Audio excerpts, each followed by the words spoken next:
They laughed at him, judged him, called him a thief. At 72, Walter Harris was just the quiet old black man who shopped alone at Topmart, until one white woman's lie turned the entire store against him.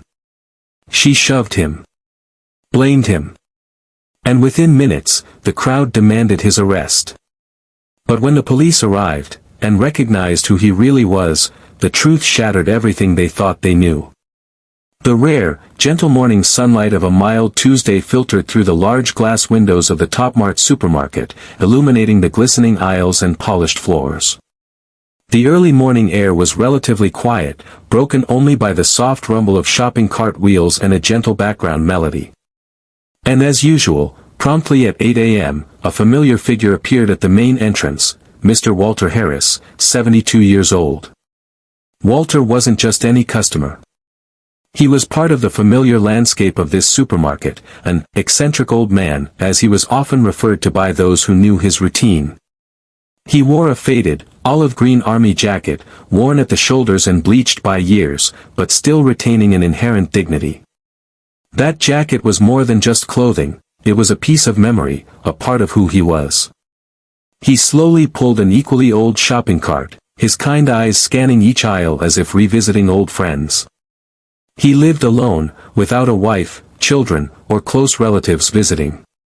His life was a quiet routine, market in the morning, cooking for himself, then returning to his silent existence.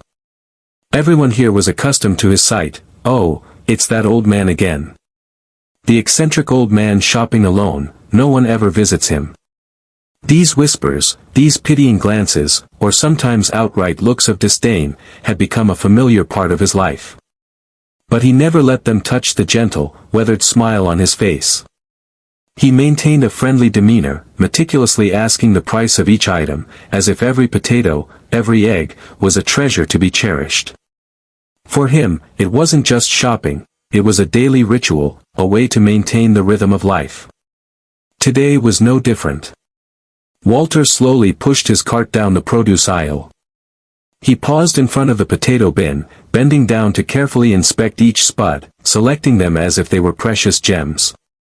From behind him, a group of elegantly dressed, well-groomed white women approached, pushing their own carts. Their voices, though intentionally whispered, were loud enough for Walter to clearly hear. "It's that old man again," one blonde-haired woman murmured, a look of annoyance on her face. "He buys a single potato like he's senile." Another woman scoffed, her gaze sweeping over Walter's worn jacket with disdain. "He probably doesn't have family, so he cooks for himself," the third added, her tone laced with a mix of pity and contempt, as if living alone and shopping for oneself was a sign of failure. These whispers, familiar to the point of numbness, still pricked at Walter's ears. He was accustomed to being judged by his appearance, his skin color, by the label of eccentric old man. He let out a soft sigh, trying to ignore them, and continued selecting potatoes for dinner.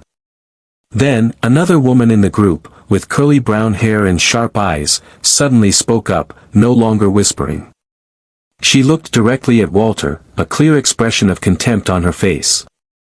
"Why do they let that old black man shop here?" she said, her voice filled with annoyance and disgust, as if Walter's mere presence defiled the entire supermarket. "He looks so dirty." The words were like a knife. It wasn't just a judgment of his actions, but a direct attack on his person, on his worth, on his skin color. Walter froze, his heart constricting. He had tried to steer clear of such remarks, tried to live a peaceful life, but hatred always found him, for no reason at all. He tightened his grip on the shopping cart, trying to maintain his composure, not letting those malicious words make him lose his calm. He continued shopping, trying to forget what had just been said. He went to the dairy aisle, then the meat counter, and finally, he stopped in front of the egg display. Today was a weekend, the supermarket was a bit less crowded than usual, so there was only one last carton of eggs left on the shelf. Walter smiled faintly with relief. Eggs were his favorite food, and he always tried to buy a few whenever he shopped. He reached out his hand, his slender fingers trembling slightly with age, carefully touching the carton of eggs. But at that very moment, a powerful, unexpected shove came from behind. A rude arm roughly pushed him aside. Walter, already unsteady on his feet, lost his balance completely. His shopping cart swayed precariously, and he stumbled to the cold, hard floor, a pained grunt escaping his throat. "That's my carton," a shrill voice shrieked, full of indignation. It was the same white woman who had insulted him earlier. She didn't even glance at him lying on the floor, but immediately grabbed the egg carton, as if it were a prize of war. Walter struggled to push himself up, bracing his hands on the floor. His back ached, and his ankle twisted slightly. He looked at the woman with a bewildered expression, unable to believe her rudeness and callousness. "Excuse me, but I reached for it first," Walter said, his voice weak from pain, but still trying to maintain politeness. The woman turned back, the egg carton securely in her hand. She looked down at Walter, her eyes filled with contempt and impatience. "I'm in a hurry," she snapped, her face scrunched in annoyance. "Someone like you can wait, can't you? It's not like you have anything urgent to do." With that, she didn't bother waiting for Walter's reply. She turned her back and walked away decisively. She pushed her cart towards the checkout counter, completely abandoning Walter, who lay in pain on the supermarket floor, as if nothing had happened. To her, Walter was just a minor obstacle in her path, something easily dismissed. Walter lay there for a moment, the physical pain mingling with an overwhelming sense of humiliation. He pushed himself up, looking at the woman's receding back as she disappeared among the aisles. The indifference, the rudeness, and the unprovoked contempt made his heart clench. For a moment, he felt truly invisible, a ghost walking among the living, trampled upon without anyone knowing, without anyone caring. The whispers of "eccentric old man" had now transformed into a painful shove, not just to his body, but to his very soul. Walter Harris, still aching from his fall, slowly pushed his cart through the final aisles of the supermarket. The encounter at the egg display, the rude shove, and the cruel words of the woman still replayed in his mind, a constant throb beneath the surface of his calm demeanor. He chose his remaining items with a quiet, almost resigned air, his usual gentle smile replaced by a subtle frown of weary contemplation. He simply wanted to finish his shopping and retreat to the solace of his quiet home. He reached the checkout line, a relatively short queue this time. As he waited patiently, meticulously arranging his few groceries on the conveyor belt, he spotted the woman from the egg aisle a few lanes over. She was at the front of her line, her back to him, busily unloading her overflowing cart. She still held the carton of eggs triumphantly in her hand, a bitter reminder of their earlier exchange. The automated voice of the self-checkout machine droned softly in the background, punctuated by the beeping of scanned items. The general hum of the supermarket was a familiar comfort, usually signifying the normalcy of everyday life. Then, a piercing shriek ripped through the air, shattering the mundane peace. "My wallet! My wallet is gone! Someone stole my wallet!" The woman from the egg aisle spun around, her face contorted in panic and fury, her eyes wide with frantic accusation. Her voice, already shrill, escalated into a frantic wail that echoed through the checkout area. Every head in the vicinity snapped towards her. The other shoppers froze, their carts abandoned, their conversations silenced. A sudden, tense quiet fell over the supermarket, broken only by the woman's ragged gasps for breath. Her panicked eyes darted frantically around, sweeping over the faces of the stunned shoppers. And then, like a toxic social reflex, her gaze landed directly on Walter. Her eyes narrowed, fixing on his unassuming figure, still standing by his modest cart. "It's that old black man. It's him," she shrieked, her voice suddenly finding a terrifying clarity, cutting through the silence like a knife. Her finger, trembling with a mix of fear and rage, pointed directly at Walter. "He was lurking behind me.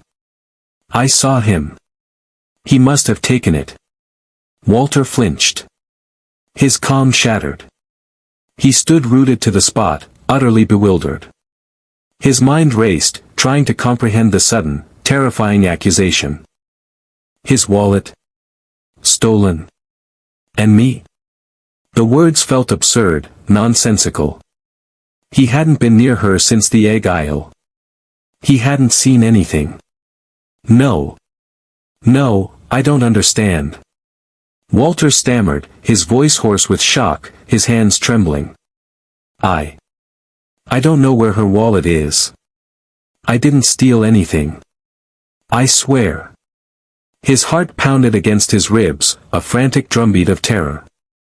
The suddenness of the accusation, the intensity of her fury, had completely disoriented him. But the woman was beyond reason. Her mind, fueled by panic and the deep-seated prejudice she harbored, had already leapt to a conclusion. Her eyes blazed with a vengeful fire. "You stole it, didn't you?" she screamed, advancing on him, her voice rising to a fever pitch. "You saw me take the last carton of eggs, and you decided to get revenge, didn't you? You dirty, malicious old man." She jabbed her finger towards him, her accusations growing wilder, crueler. "Evil black man. Throw him in jail. Call the police. He's a thief." The other shoppers, initially stunned, now began to murmur. The toxic seed of suspicion, planted by her immediate, racially charged accusation, began to sprout. "She's right. I saw him lingering around," a woman chimed in, echoing the earlier whispers. "He does look shifty," another added, conveniently forgetting Walter's gentle demeanor just moments before. "Always thought he was a bit odd, wandering around by himself," a man muttered, adding to the growing chorus of prejudice. The collective gaze of the supermarket turned into a torrent of angry, judgmental stares. Faces twisted with suspicion, contempt, and outright hostility. The quiet disdain Walter usually faced had erupted into a full-blown public condemnation. He was no longer just an eccentric old man, he was a thief, an evil black man, a pariah to be scorned and punished. Walter felt a wave of nausea. He looked at their faces, these strangers, all of them so quick to believe the worst, so eager to condemn him without a shred of evidence, simply because of the color of his skin and the prejudice of one woman. The injustice was suffocating. His long, quiet life, his simple dignity, were being shredded before his very eyes. Within moments, a supermarket manager and 2 security guards, alerted by the commotion, rushed to the scene. The woman, still shrieking about her stolen wallet, immediately latched onto them, her voice a torrent of accusations against Walter. "He stole my wallet.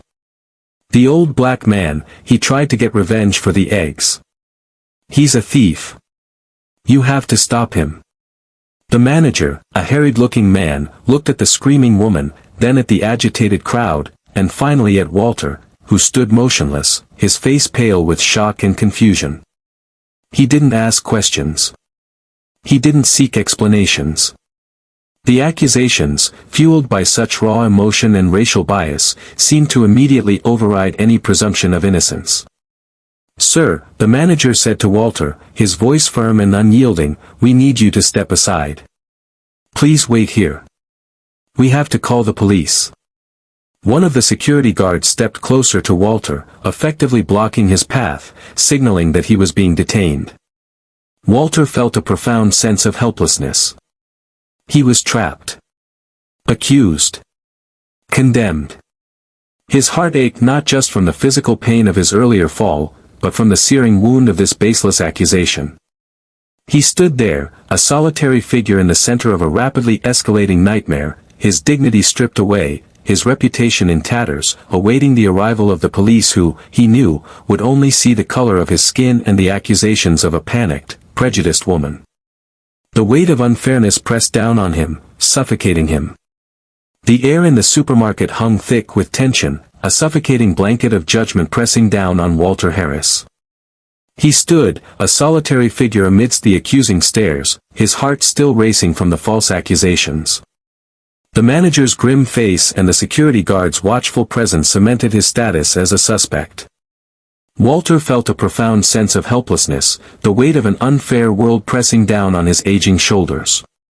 Then, the piercing wail of a siren cut through the supermarket's automatic doors, growing louder as it approached. Moments later, two police officers entered, their uniforms crisp, their presence commanding. The crowd, which had been buzzing with whispers and hostile murmurs, now parted, making way for the authorities. Walter braced himself, expecting more of the same, more accusations, more disbelief. But as the lead officer, a tall, stern-faced man with a neatly trimmed beard, approached, something unexpected happened. His eyes, sharp and analytical, swept over the scene, assessing the frantic woman, the agitated crowd, and finally, Walter. The officer's gaze lingered on Walter's worn army jacket, then drifted up to his face. A flicker of recognition, faint at first, then broadening into a look of genuine surprise and respect, crossed his features. He stopped abruptly, his posture shifting. "Mr. Harris," the officer said, his voice dropping from its commanding tone to one of respectful inquiry. He took another step closer, his eyes scrutinizing Walter with a different kind of intensity now, one of familiarity, not suspicion. "Walter Harris? Is that really you, sir?" The shift in the officer's demeanor was immediate and profound. He didn't demand answers, he didn't assume guilt. Instead, he straightened, his hand instinctively rising in a formal salute. "Lieutenant Colonel Harris," he stated, his voice now imbued with a deep, unmistakable reverence. "Officer Miller, sir. It's an honor." The supermarket, moments ago a cauldron of accusation, fell into a stunned silence. The sudden, respectful salute from a police officer to the dirty old black man everyone had condemned shocked the onlookers into stillness. Every eye, wide with disbelief, swiveled from the saluting officer to Walter Harris. The furious woman who had accused Walter suddenly quieted, her jaw dropping. A collective murmur rippled through the crowd, a mix of confusion and discomfort. They had expected an arrest, a confirmation of their prejudices. Instead, they witnessed respect. "What in the world is going on here, officer?" someone from the crowd finally blurted out, breaking the uneasy silence. "He's a thief. He stole her wallet." Officer Miller turned his head slightly, his gaze firm as he looked at the crowd. "Walter Harris," he repeated, his voice tinged with incredulity. "You mean, the Walter Harris? The combat medic from Fallujah? The man who received the Silver Star for saving dozens of lives under fire?" His eyes then narrowed, returning to the woman who had shrieked the accusation. "There's no way this man is a thief. What exactly happened here?" The officer's words landed like thunderclaps. "Combat medic? Fallujah? Silver Star?" The crowd exchanged bewildered glances. The eccentric old man they had scorned, the dirty black man they had accused, was a decorated war hero. The reality of their snap judgments crashed down on them. The woman who lost her wallet, however, quickly recovered from her shock. Driven by panic and a desperate need to find her missing item, she disregarded the officer's revelation. "Officer, he is a thief," she insisted, her voice still high-pitched and frantic.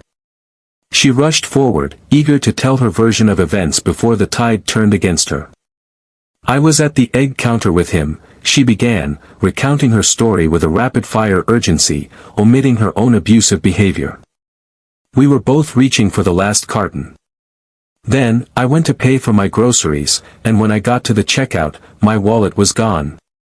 He was the only one near me at the egg display, officer. No one else could have taken it." She embellished, twisting the truth to fit her narrative, painting Walter as the villain seeking revenge. The group of women who had whispered earlier, now feeling their own complicity, quickly rallied to her support. "That's right, officer," one chimed in. "He was lurking around. He looked suspicious," another added, their voices a cacophony of false testimony, desperate to deflect suspicion from themselves and reinforce their initial judgment of Walter. Walter stood there, a strange mix of emotions swirling within him. Relief that someone, finally, saw him for who he truly was. But also a deep sadness, witnessing how quickly prejudice could override truth, how easily a mob could form. He remained silent, letting the chaos unfold, trusting that the truth, once acknowledged, would reveal itself. Officer Miller held up a hand, a calm but firm gesture that immediately silenced the agitated crowd. "All right, everyone. Settle down," he commanded. He turned to the supermarket manager, his tone becoming strictly professional. "Sir, I'm going to need you to pull the surveillance footage from the egg aisle and the checkout area immediately.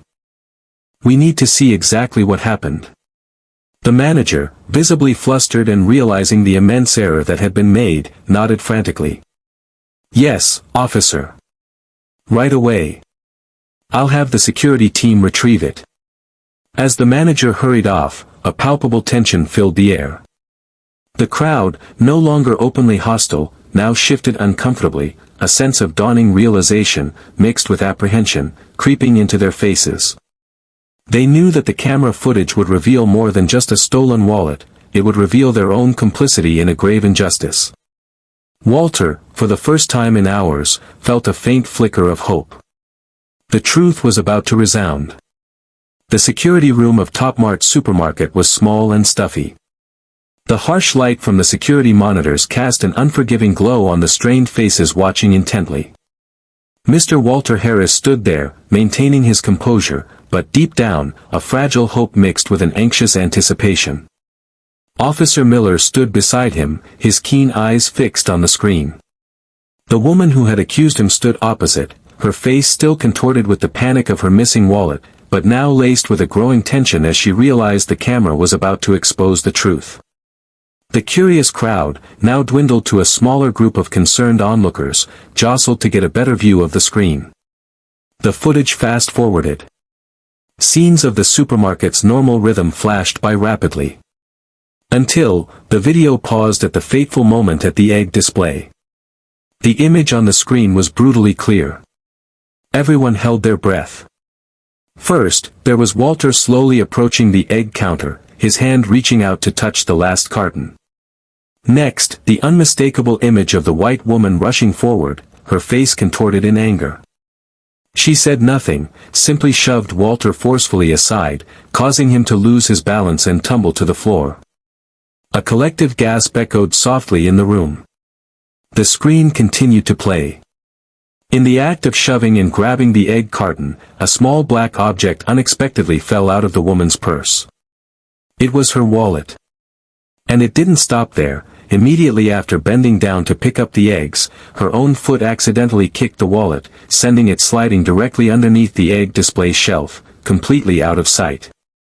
The woman stood up, triumphant with the egg carton in hand, utterly oblivious to the wallet that had vanished right under her nose. The room fell into stunned silence. The audible gasps of a few individuals resounded clearly. Indignation surged through the onlookers on Walter's behalf. The truth was laid bare, brutally and painfully. The woman's eyes widened, her face turning ashen as she watched her own actions on screen. All the suspicion, all the accusations she had hurled at Walter, dissolved instantly, replaced by profound shame and a terrifying fear. Officer Miller said nothing. He turned off the monitor, then looked at the woman, his gaze unyielding. "Ma'am, please come with me," he said, his voice cold. "We're going back to the egg display." Under the scrutinizing, indignant eyes of those around her, the woman stumbled after the officer. Walter and the remaining crowd followed. Upon reaching the egg counter, the officer bent down, and sure enough, the black wallet lay neatly beneath the shelf, exactly as the camera had recorded. The officer picked up the wallet and held it out to the woman. She trembled as she took it, not daring to meet anyone's gaze. Her face was flushed with shame, but no words escaped her lips.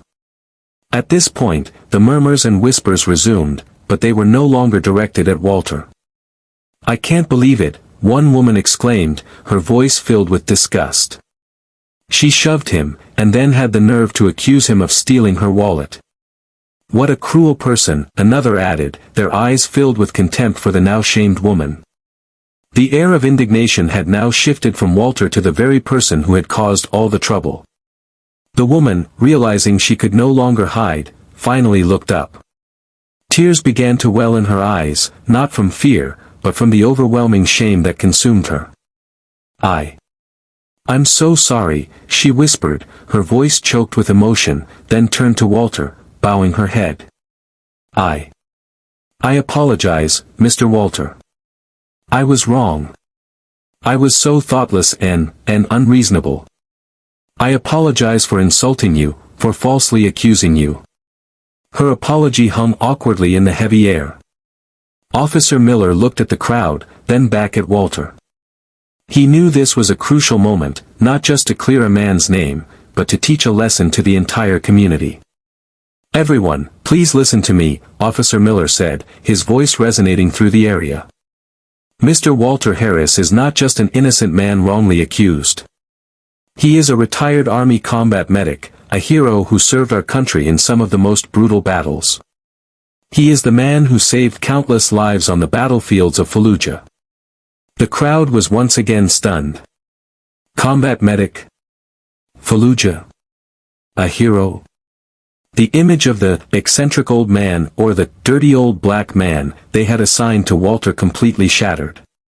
The officer continued, his voice becoming more solemn, carrying both respect and a gentle reproach. And not only that, he said.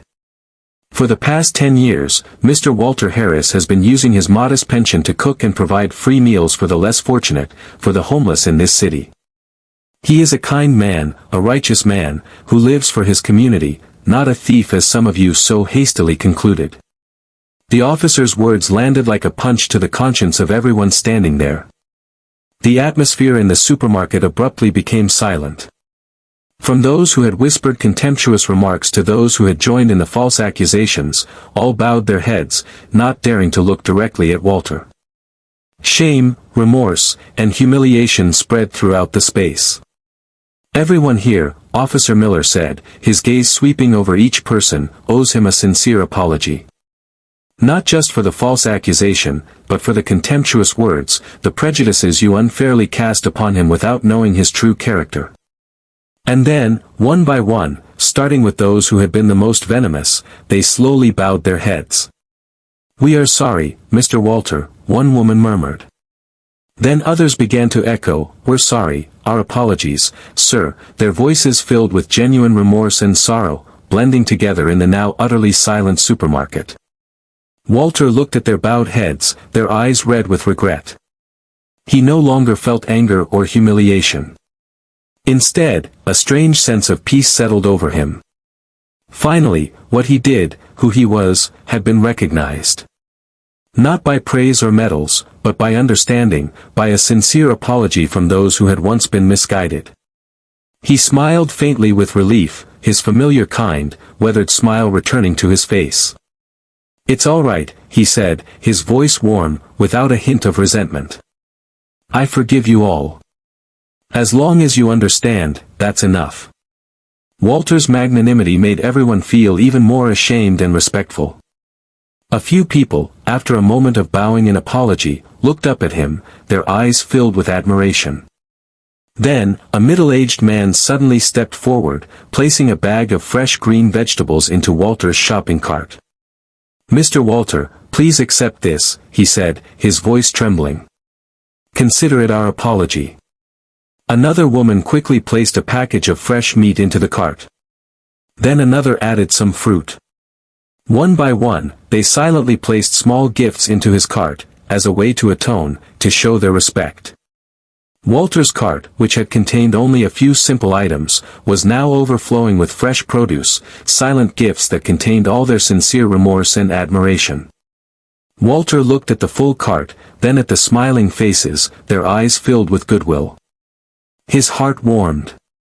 He felt happier than ever, not because of the items, but because he knew that, although the world could sometimes be cruel, there were still many upright, kind people around, ready to recognize and correct their mistakes. Walter Harris, the quiet veteran, had finally received the recognition he deserved, not just for his glorious deeds on the battlefield, but for his years of silent dedication to the less fortunate in everyday life. Thank you so much for listening. If you have any thoughts or opinions about this story, feel free to leave a comment below. I'd love to hear what you think. And if you enjoyed it, don't forget to give it a like and subscribe to our channel to support us. Your support means the world. Thank you again.